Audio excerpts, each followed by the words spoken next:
இந்த நகர பகுதியில் மாநகராட்சி பகுதியாக இருந்தால் 1000 சதுரடி நீங்கள வீடு கட்ட அனுமதி வாங்க வேண்டும் என்றால் மாநகராட்சி பகுதியில் அதிமுக ஆட்சியில் கழிவுநீர் கட்டமைப்பு டெபாசிட் உட்பட 37,800 ரூபாய் கட்டலாம் போதும்.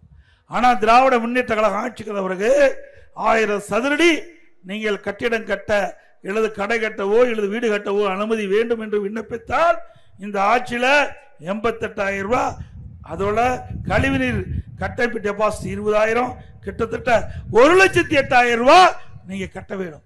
ஆக அதிமுக ஆட்சியிலேயே திமுக ஆட்சியில ஒப்பிட்டு பார்க்கும்போது 1000 சதுரடி நீங்க கட்டடம் கட்டுவதற்கு அனுமதி வாங்க 71,000 ரூபாய் கூடுதலாக நீங்கள் செலுத்த வேண்டும். இப்படிப்பட்ட ஆட்சி தேவையா? கட்டுமான பொருட்கள் சிந்திச்சு பாருங்க. இது மாநகர பகுதியில் பல பேர் வீடு கட்டுறோம், பல பேர் கடை கட்டுறோம். ஆனா திமுக ஆட்சி வரைக்கும் நீ கட்டடம் கட்டிக்கிட்ட ஆசையே வராது.